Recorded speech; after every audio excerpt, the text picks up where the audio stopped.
warahmatullahi wabarakatuh. Perkenalkan, nama saya Wahid Ramadan dari Prodi Ilmu Komunikasi di Institut Bisnis Muhammadiyah Bekasi. Di sini saya akan menjelaskan materi-materi pertemuan 1 sampai dengan 10 dari mata kuliah dasar-dasar manajemen untuk memenuhi tugas dari dosen saya, Ibu Eva Fauziana, SPD MSD. Langsung saja kita ke pembahasannya ya. Kita langsung ke pembahasan yang pertama ya. Yang pertama yaitu dasar-dasar manajemen. Pengertian manajemen itu sendiri ialah seni atau proses dalam menyelesaikan sesuatu yang terkait dengan pencapaian tujuan. Jadi dalam manajemen ada 3 tujuan yang terkait.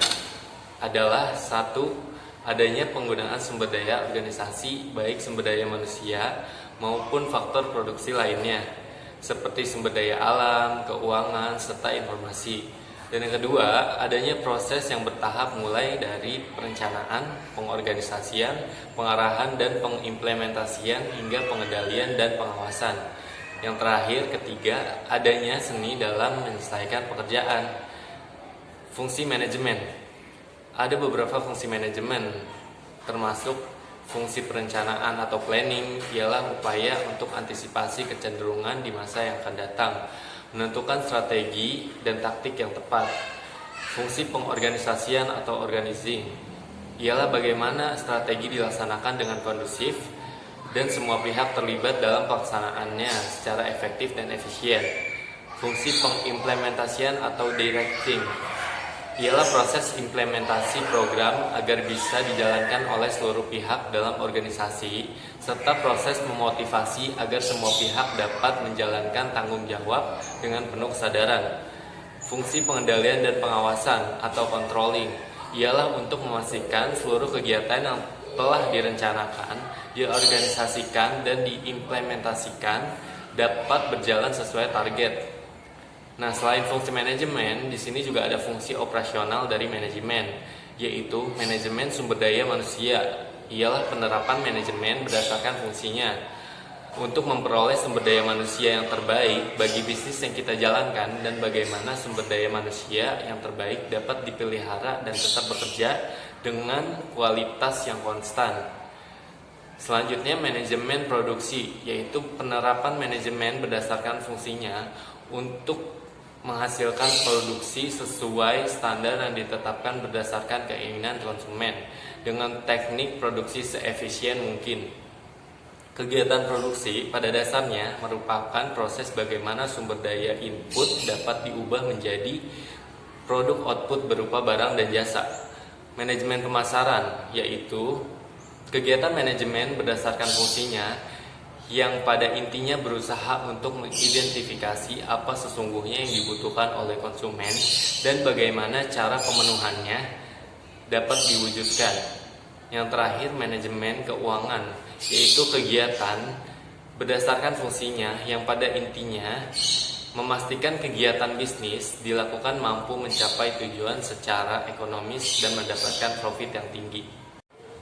Nah, pembahasan kedua ini saya akan menjelaskan terkait penjelasan singkat manajer dalam kegiatan manajemen. Pengertian manajer itu sendiri ialah orang yang melakukan kegiatan manajemen bertanggung jawab secara langsung untuk memastikan kegiatan dalam organisasi dijalankan seluruh pengemban tugas. Istilah manajer direpresentasikan oleh istilah lain seperti presiden, ketua, wakil presiden, wakil ketua, kepala bagian, dan seterusnya. Keahliannya diperlukan agar para manajer dapat menjalankan fungsinya seperti teknis, konseptual, komunikasi, pengambilan keputusan, pengaturan waktu, dan sebagainya. Nah, mungkin itu aja penjelasan singkat tentang manajer. Kita langsung ke pembahasan ketiga. Pembahasan ketiga yaitu lingkungan dan budaya organisasi. Organisasi merupakan bagian dari lingkungan masyarakat. Kegiatan manajemen wajib perhatikan faktor lingkungan terkait, yaitu internal dan eksternal, mikro dan makro. Nah, di sini saya akan menjelaskan tentang lingkungan internal organisasi. Ada beberapa pihak yang terkait, yaitu owner, board of director, employees, dan lingkungan fisik. Penjelasan terkait owner yaitu pemilik sah akibat adanya penyertaan modal, ide, atau ketentuan lain dinyatakan dalam legalitas yang sah. Board of Director yaitu tim manajemen yang ditunjuk oleh pemilik sebagai pengelola organisasi, bekerja secara profesional dan melaporkan kegiatannya secara berkala kepada pemilik perusahaan. Employees yaitu merupakan unsur DSM yang sangat dominan, jumlahnya paling banyak, bergelut dalam aktivitas sehari-hari, merupakan aset dalam organisasi. Yang terakhir, lingkungan fisik, yang termasuk sumber daya uang, sumber daya fisik, sumber daya alam, dan sumber daya informasi. Untuk lingkungan eksternal organisasi ialah customer, kompetitor, supplier, strategik, regulator, dan pemerintah serta masyarakat umum. Penjelasan terkait pihak eksternal dalam organisasi ialah customer, yaitu secara langsung memanfaatkan dan menggunakan produk atau jasa perusahaan yang menimbulkan profit bagi perusahaan.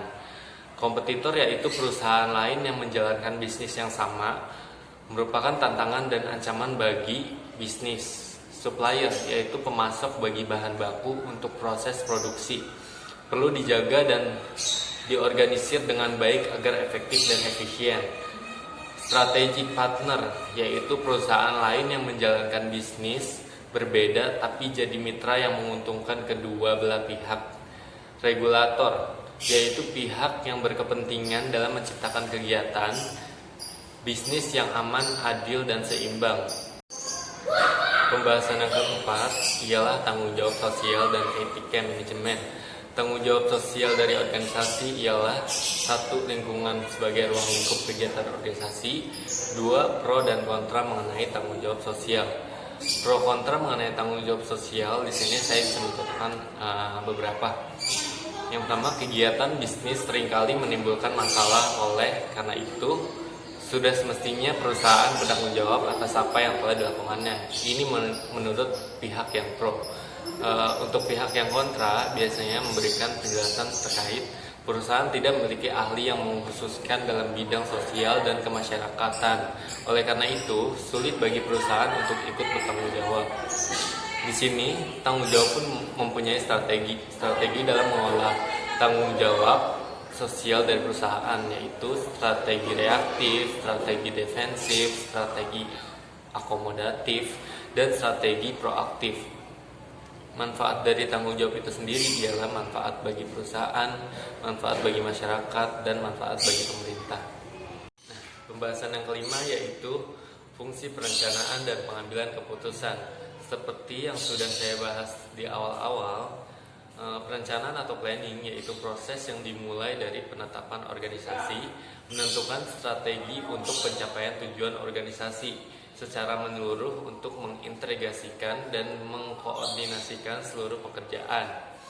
Fungsi perencanaan yaitu arahan, minimalisir dampak perubahan, minimalisir pemborosan, dan standar kualitas. Ada juga jenis perencanaan, yaitu rencana strategis jangka panjang, rencana strategis jangka menengah, dan rencana operasional. Perencanaan pun mempunyai alat bantu perencanaan, yaitu flowchart, Gantt, dan path network. Penyelesaian masalah dan pengambilan keputusan, di antaranya yaitu memahami masalah dan penyelesaian masalah dan gejala.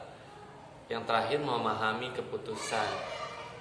Selanjutnya, pengambilan keputusan. Faktor lingkungan dan pengambilan keputusan yaitu pengambilan keputusan saat keadaan tidak pasti dan pengambilan keputusan pada keadaan yang mengandung resiko. Nah, proses pengambilan keputusan itu sendiri ialah 1. Investigasi situasi, penentuan alternatif, implementasi dan pengawasan. Yang terakhir, penilaian alternatif dan penentuan keputusan.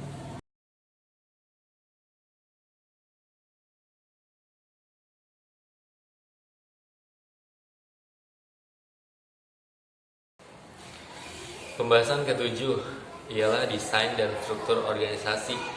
Konsep dasar pengorganisasian adalah manajer mengalokasikan keseluruhan sumber daya organisasi sesuai dengan rencana yang telah dibuat berdasarkan suatu kerangka kerja organisasi tertentu. Bentuk spesifik dari kerangka kerja organisasi disebut dengan struktur organisasi. 4 pilar pengorganisasian yaitu pembagian kerja, pengelompokan pekerjaan, penentuan mekanisme antar bagian atau koordinasi, penentuan relasi antar bagian dalam organisasi. Faktor yang mempengaruhi struktur organisasi ialah strategi organisasi, skala organisasi, teknologi, dan lingkungan. Yang terakhir, pendekatan dalam proses departementalisasi, yaitu pendekatan fungsional, pendekatan produk, pendekatan pelanggan, pendekatan geografis, dan pendekatan matriks.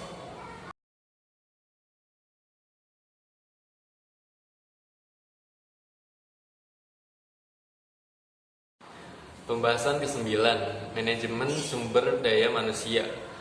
Fungsi pengorganisasian sumber daya manusia. Filosofi kami sangatlah sederhana. Jika Anda dapatkan orang terbaik bagi perusahaan untuk menyesuaikan diri dengan tradisi perusahaan dan Anda memotivasi mereka secara tepat, maka Anda akan menjadi pemimpin dalam bisnis yang Anda jalankan. Kutipan tersebut kami dapatkan dari John Chambers di Root CISCO System. Manajemen sumber daya manusia sebagai bagian dari pengorganisasian ialah yang pertama, kegiatan sumber daya manusia terkait erat dengan pengalokasian sumber daya manusia. Fungsi pengarahan terlaksana baik bila alokasi SDM sesuai. Kunci pokok SDM dalam hal delegasi adalah penempatan yang tepat. Ilmu manajemen saling berkaitan. Manajemen sumber daya manusia, proses atau upaya untuk merekrut, mengembangkan, memotivasi, serta mengevaluasi keseluruhan sumber daya manusia yang diperlukan perusahaan dalam mencapai tujuan perusahaan. Langkah strategis pelaksanaan sumber daya manusia. Yang pertama, refleksi dari rencana strategis perusahaan. Yang kedua, analisa jabatan. Yang ketiga, deskripsi jabatan. Yang keempat, spesifikasi jabatan terbagi menjadi dua, yaitu spesifikasi umum dan spesifikasi khusus. Yang kelima, analisa ketersediaan tenaga kerja. Yang keenam, tindakan inisiatif. Yang ketujuh, evaluasi dan modifikasi tindakan. Penyediaan SDM, yaitu rekrutmen internal dan rekrutmen eksternal, seleksi tenaga kerja, seleksi kualifikasi, seleksi sikap dan perilaku, penempatan tenaga kerja. Yang selanjutnya, pengembangan SDM, yaitu on the job training, atau ada beberapa yang terkait dengan on the job training, yaitu coaching, planned progression, job rotation, temporary task, dan performance appraisal. Yang kedua, off the job training. Ada beberapa yang termasuk dalam off the job training, yaitu partisipasi kegiatan eksternal, laboratory training, organized development. Yang terakhir, pemanfaatan SDM, yaitu promosi, demosi, transfer, dan pisah atau PHK dan pensiun. Nah, pembahasan yang terakhir, yang 10, ialah kelompok kerja dan komunikasi dalam organisasi. Pengertian kelompok, yaitu kumpulan dua orang atau lebih yang saling berinteraksi dan mempengaruhi untuk tujuan tertentu yang dipahami bersama. Pengertian kelompok kerja adalah kelompok yang disusun untuk organisasi dengan tujuan untuk menjalankan berbagai pekerjaan yang terkait dengan pencapaian organisasi. Kelompok kerja formal dan informal. Kelompok kerja formal terbagi menjadi 3, ialah kelompok kerja langsung, kepanitiaan, temporal atau khusus. Kelompok kerja informal adalah kelompok sesuai hobi, dibentuk untuk pertahankan nilai dan budaya organisasi. Selanjutnya, karakteristik kelompok kerja ialah team development atau interaksi, leadership roles atau peran kepemimpinan, norms, cohesiveness, integritas kelompok kerja, konflik dalam kelompok kerja, yaitu konflik antara bawahan di bagian yang sama, konflik antar bawahan dan pimpinan di bagian yang sama, konflik antar bawahan di bagian yang berbeda, konflik antar pimpinan dan bawahan dari bagian yang berbeda, konflik antar pimpinan dari bagian yang berbeda. Dampak konflik terhadap organisasi. Kelompok kerja lemah dan pekerjaan terbengkalai. Perusahaan akan sulit bersikap profesional dalam membedakan urusan pribadi dan pekerjaan. Terjadi pemborosan waktu, uang, dan sumber daya lain. Bila dikelola positif, dapat jadi persaingan individu. Peran komunikasi dalam manajemen organisasi. Elemen penting komunikasi, yaitu melibatkan orang-orang. Komunikasi berarti melibatkan orang secara efektif. Berbagi informasi dengan menggunakan bahasa dan simbol yang sama untuk hindari miskomunikasi. Yang terakhir, melibatkan simbol, bahasa tubuh, suara, huruf, dan angka, dan lain-lain. Bentuk komunikasi dalam organisasi, yaitu komunikasi interpersonal, komunikasi tertulis, komunikasi dalam berbagai jejaring komunikasi, komunikasi dalam struktur organisasi. Nah, yang terakhir yaitu faktor yang mempengaruhi pola komunikasi, jalur formal dan komunikasi, otoritas dari hierarki organisasi, spesialisasi jabatan, kepemilikan akan informasi. Komunikasi informasi dalam organisasi, yaitu cenderung fleksibel, tidak mengenal hierarki, peninjauan langsung, atau yang terakhir non-verbal. Teknologi informasi bersifat informal, yaitu komputer, mesin fotokopi, mesin fax, ponsel, dan webcam. Yang terakhir produk IT lainnya. Nah, itu saja 10 materi yang bisa saya sampaikan. Terkait kurang atau ada kesalahan dalam ejaan, mohon dimaafkan. Dan mudah-mudahan saya bisa mendapatkan nilai yang memuaskan dari dosen saya, Ibu Eva Fauziana, SPD MSI. Kurang lebihnya mohon maaf. Wabillahi taufiq wal hidayah. Wassalamualaikum.